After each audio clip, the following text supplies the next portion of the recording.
Well, I have a sort of suggestion, and that is this, that before we decide either to save the planet or to destroy it, we pause for a moment of silence. I don't mean that kind of grim silence which one observes when somebody says, such and such a famous person has just died, and we'll observe a moment of silence in his honor. And everybody frowns and thinks very serious thoughts. That's not silence at all. I mean real silence, in which we stop thinking and experience reality as reality is. Because after all, if I talk all the time, I can't hear what anyone else has to say. And if I think all the time, and by that I mean specifically talking to yourself subvocally inside your skull, if I think all the time, I have nothing to think about except thoughts. And so I'm never in touch with the real world. Now, what is the real world? Some people have the theory that the real world is material or physical. I say it's made of kind of a stuff. Other people have the theory that the real world is spiritual or mental. But I want you to point out that both those theories of the world are concepts. They are constructions of words. And the real world is not an idea. It is not words. Reality is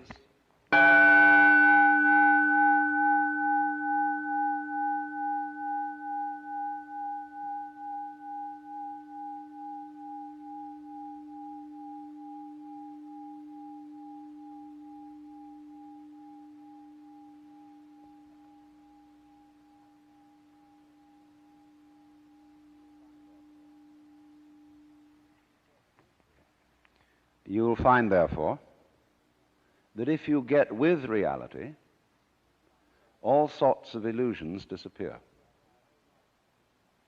And I will mention several illusions that have not this kind of existence.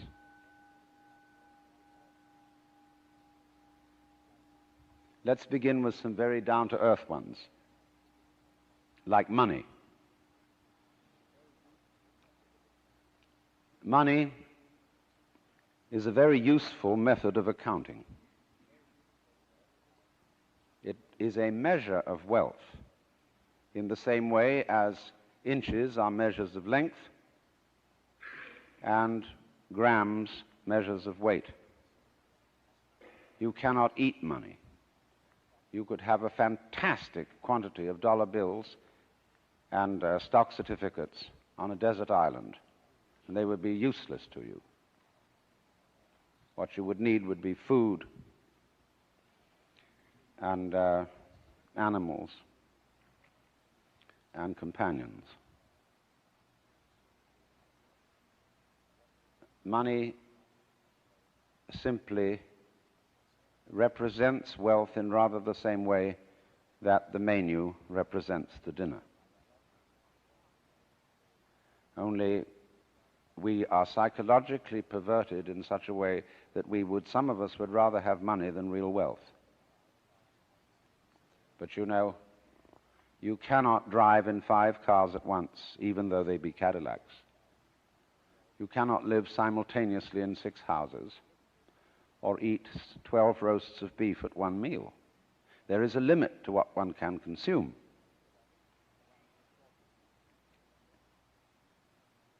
So that's one of the sort of confusions I'm talking about. Another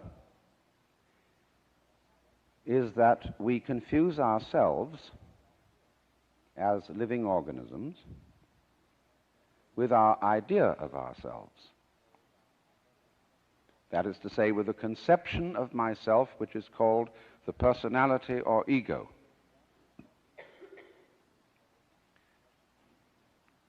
That is what we have been told we are. And it's an extremely crude and limited conception of oneself. of the actual, unique living organism. And we get unhappy because we're thinking of ourselves in this way, because we think, well, gee, I'm going to die. I once talked to a woman who came to me and said she was afraid of death. And we went into it in a long conversation. I said, what are you really afraid of? And she thought it over, and he said, do you know, what I'm going to be afraid of is what other people are going to say. They're going to say, poor old Gert, she couldn't last it through. Because you see, who you think you are is entirely dependent on who people have told you you are. You're not that. Then another thing that bothers us is time. Most people nowadays say, I have no time. Of course you don't. Because you are not aware of the present. You know, the present is represented on your watch by a hairline that is as thin as possible, as is consistent with visibility. And so everybody thinks the present is instead of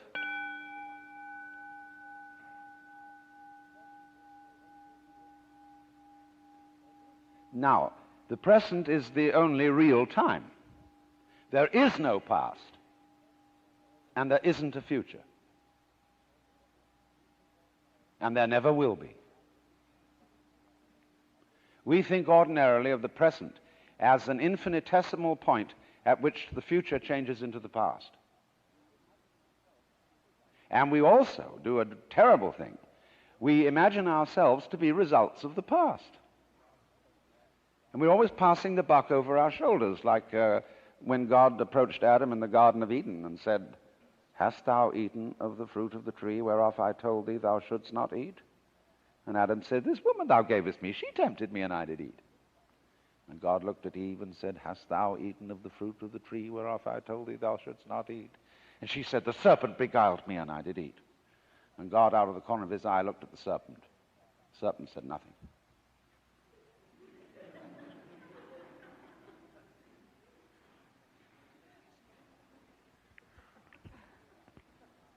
So you see, we're always passing the buck.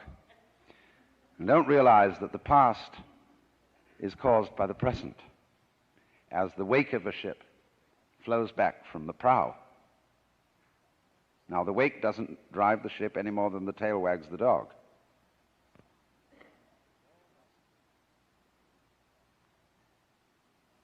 But we've all got excuses. My mother had a fit while she was carrying me in the womb. They didn't bring me up right. And then they go to the mother and say, how is it that you could have been so irresponsible with your children? And she says, well, it was my parents didn't bring me up right either. And so everybody passes the buck. But the truth of the matter is, it all begins here.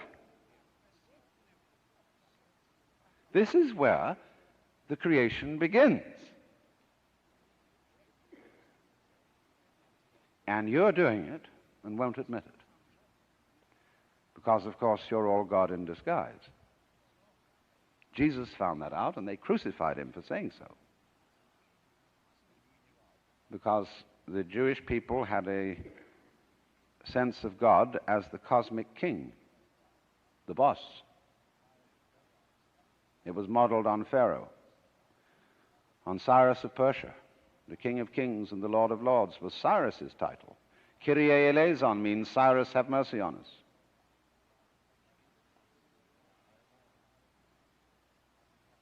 But you don't have to think of God in that image.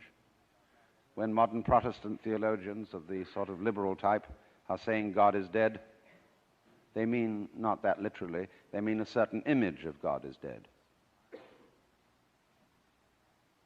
outworn. Because it was, after all, an idol. And when it says, thou shalt not make to thyself any graven image, it doesn't mean merely images of wood and stone, which nobody took seriously anyway. It means, above all, images made of imagination, images made of concepts. And that one had feet of clay.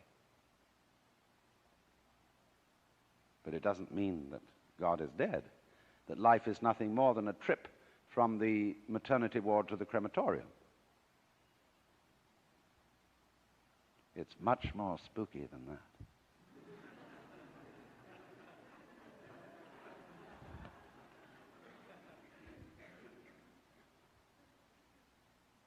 Much more wonderful.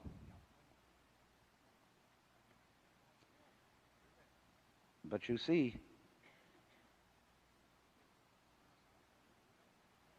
you can't conceive reality. We could say God is reality. But if I call this the sound of a gong, it isn't the same as this. You see? The sound of a gong is a different sound from that sound. The sound of a gong, the sound of a gong, the sound of a gong, the sound of a gong is not...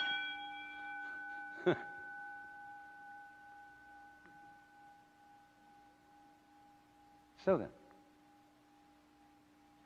there is practiced throughout the world, rather more in Asia than here, although always by a minority of people, a discipline called meditation, which is to get in touch with reality. The word meditation in English doesn't have quite the same meaning, because when we talk of someone meditating, we think of deeply pondering about something. When the Orientals are asked, what do you meditate on? They look slightly puzzled. We don't meditate on anything. We just meditate. In Sanskrit, it is called jhana. In Chinese, it is called chan. In Japanese, it is called zen. And it means, very simply, to stop thinking. Temporarily. Not again that thinking is something bad,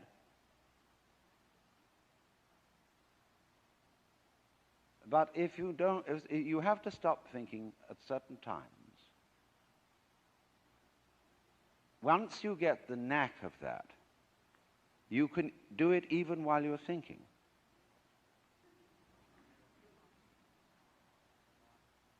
So you can be a scholar and practice meditation. This is not an anti-intellectual point of view. I imagine that most of you here are either in college or college educated. And the foundation of the intellectual life, good scholarship, requires that you meditate. But in saying that, I have got myself into a linguistic trap. Because you see, I seem to be pitching it to you as if it was something good for you. As if it would give you a better future. As if it would improve you. Now, so long as such motivations and considerations exist, you're not meditating. We talk sometimes about the practice of meditation as if it were like practicing the piano, preparing for a concert. It's much more like the practice of medicine, as when you say, well, I practice medicine. It means you do it every day. It's your way of life.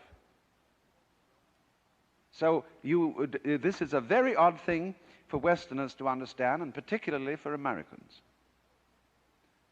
because we are so fixated on the future. When we say we want to put something down, we say it has no future. Well, do you? Much better to have a present. Because if you don't, it's useless to make plans. Because when they work out, you won't be there to enjoy them. You'll be thinking of something else. So this is one activity which is curiously different from all others. It has no purpose.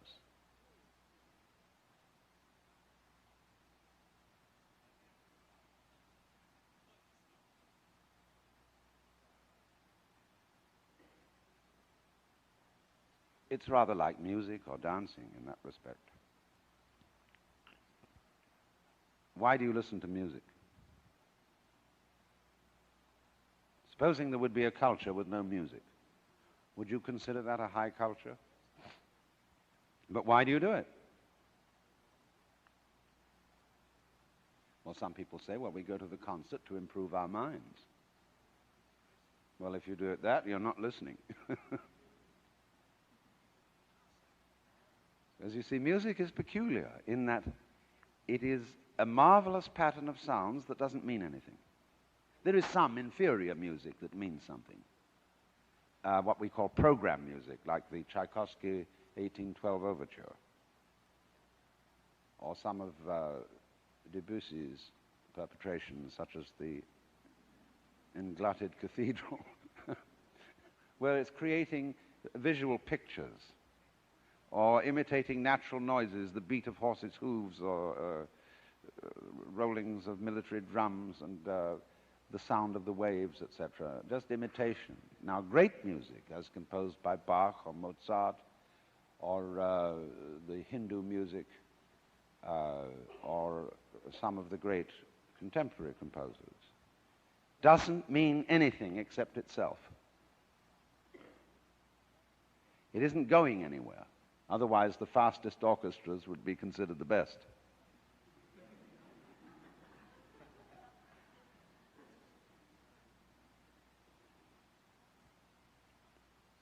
So we, in music, become centered.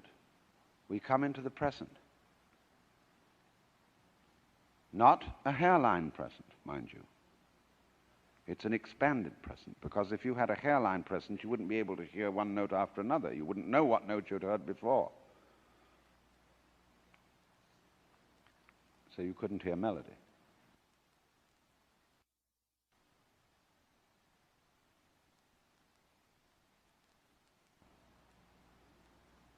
But in this, you are released into reality. That's why it is said that the angels in heaven have harps, and why they circle the throne of God and sing Alleluia, Alleluia, Alleluia, which, although it does mean hail to the Lord, doesn't really mean anything.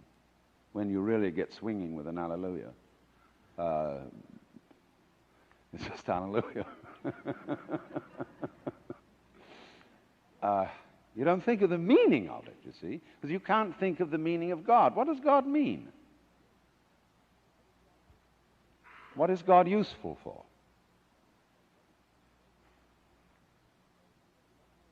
And so in the same way you can ask, what does a tree mean? What does a cloud mean? What does a fern mean? What's it all about? Well, we've got on all kinds of weird theories that ferns exist in a certain way in order to propagate themselves. Like birds do all this thing in order to lay eggs so that more birds come out.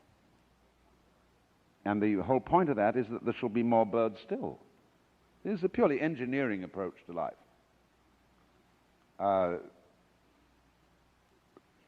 Which is completely senseless.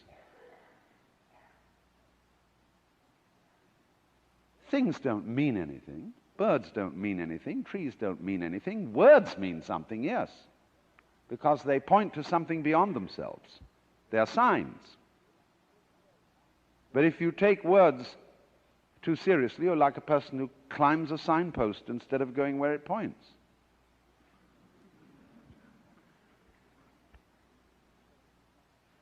And so if you suddenly say, but my life has no meaning, you're identifying yourself with a word.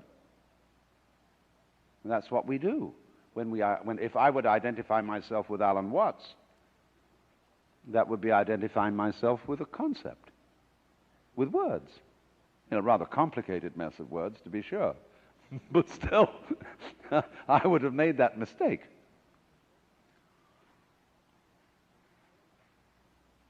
So then, it has to be understood about meditation that it's not an exercise, it's not a gymnastic, it's not the ordinary sort of self-improvement procedure. And one does it not to be good for you, but just because you dig it.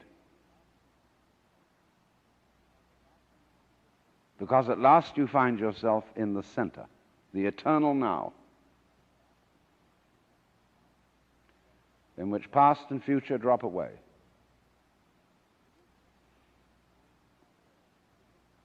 In which divisions created by words drop away. Can you point to the division between my 5 fingers? Can you, in other words, touch the difference between them? Can't be done. Because the difference is conceptual. True. They can all move independently, but only because they are one with the body, and the body is one with its environment. You cannot separate those. It's like bees and flowers. Where there are no flowers, there are no bees. Where there are no bees, there are no flowers. They look very different, but they are essentially one organism. The head and the feet look very different, but they are parts of one organism. Not really parts. Parts is a mechanical word. Like got any spare parts? The organism doesn't have parts, it has features. Now, there's not very much point in merely talking about this. You can understand it only by doing it. And I'm sorry that our facilities do not allow you to sit on the floor and to get sort of in the right relaxed, awake position. But before we go into that, I just want to know if there are any questions, if I've made myself clear, and if there are any of you who find me utterly unintelligible. So if you wave a hand at me, I'll recognize you.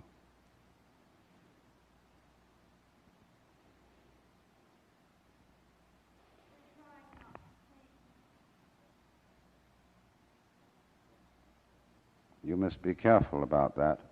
You cannot smooth rough water with a flat iron. So don't try not to think. You just allow your thoughts to do whatever they want to do, but you listen to them like you listen to birds chattering outside the window.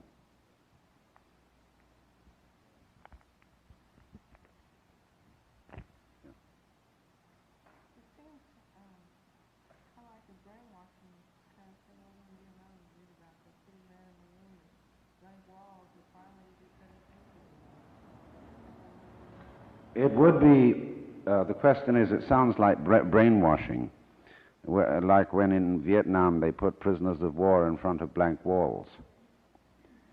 And, of course, that would be brainwashing to a person who didn't know how to meditate. And they recognize perfectly well that we don't. And therefore, forced, you see, it's forced meditation, which would be the horrors. The form of torture, that's like people don't like silence. They'll have the radio on or something, you see, all the time. Have a radio in your car. And everywhere. All this chatter, chatter, chatter, chatter.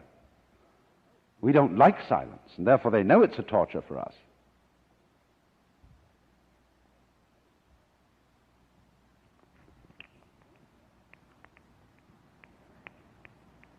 It is for them, for that matter, too. Because not many of them are experienced meditators. If they were, they wouldn't be involved in this mess.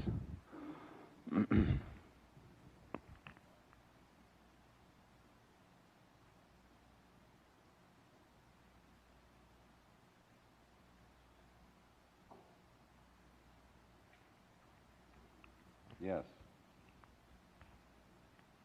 Yes.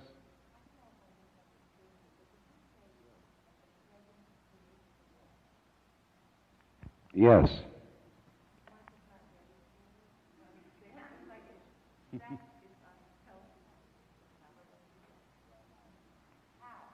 Well, now, you see, you've got to realize that we think of the world largely in terms of Newtonian mechanics.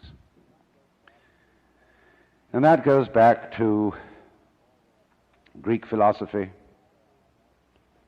and all their ideas of nature. And by and large, these people were always thinking about nature by analogy with the game of billiards. And so when a ball moves, it was hit by a cue. And we say the ball moves because it was hit by the cue. So when you do something, people ask, what hit you? What was your motivation that caused you to behave in this way? But you must understand that cause and effect is a defective way of describing nature. What happened was this, that when we separated events into separate bits, you see, we forgot that we had done that in order to talk about the event. It's like when you separate a wiggle and you give names to different, say, bays or capes or mountains on a territory, that naming doesn't actually separate them. So when you get motion, time is only a measure of motion. We begin to think about bits of motion. And we forget we did that. Then we suddenly ask the question, but how did this bit get there? And then we say, oh, it was because of that bit that came before it. We don't see that it's all one. After all, when a cat walks along, its head comes first and its tail follows. Now, is the head the cause of the tail, or is the tail the cause of the head? Well, it's all one cat. The whole cat moves. When a snake moves, which side moves first, the left or the right? So it all goes together. But if you want to define yourself as a billiard ball, then you will play life like the past was responsible for you. And if you believe it hard enough, you'll feel it. And that's what's happened to practically all of us.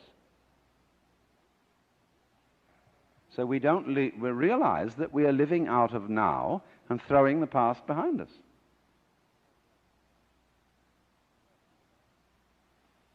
Yes, in the back.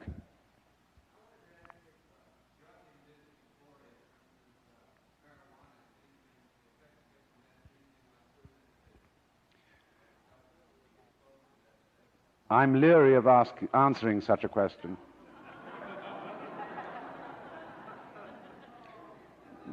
Because I seem to be living in an area where there is incomplete freedom of speech. Yes. What? Yes, sure. I've made a pretty clear and I think sober statement of the powers and dangers of these things in that book. Yes. In the prison in Vietnam, I'm talking about the present and the past, for two prisoners, one experienced in meditation and one not experienced in meditation, their experience of presence is going to be entirely different. Is not that difference due because of past training or experience? And why would it not be the same? No, it is due to the fact that the meditator meditates and has liberated himself from his past, which was an idea in his head.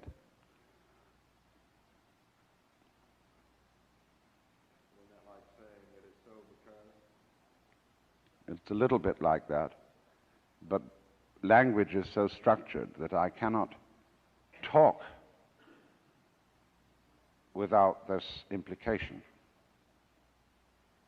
We can practice, we can enter into the meditation state and see why that would be so, but we would see it directly from that state, not from any explanation.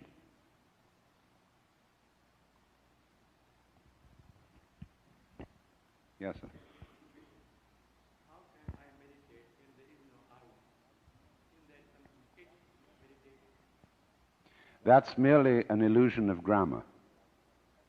It's because certain languages have the rule that all verbs have to have subjects, like in the sentence, "It is raining." What is this? So, how on earth can one get a verb out of a noun? A process out of a thing. See, you just can't do it. It's the old problem, too, of spirit and matter. How can you get a spirit to influence matter? All good ghosts walk straight through brick walls without disturbing the bricks. So how can a ghost in your body lift an arm? But I'm not saying that there is no ghost. I'm also saying, well, if I'm saying there is no ghost, I'm also saying there is no body. It's just process, or call it pattern, moving pattern. Patterns of motion, patternings of motions, patternings of motionings.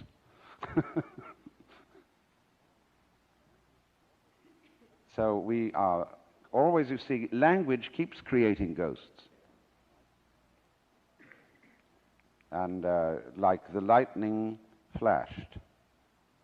Well, obviously the flashing was the same as the lightning. So we divided a single process into two pieces. One something called lightning, which does something called flashing.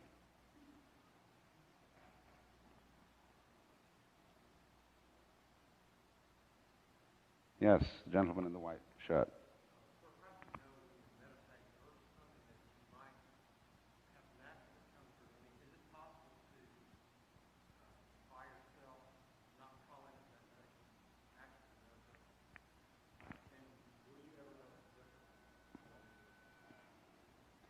Yes, it is, of course, possible to meditate without intending to do so. But it's also possible in retrospect to realize that you were meditating. You don't lose the faculty of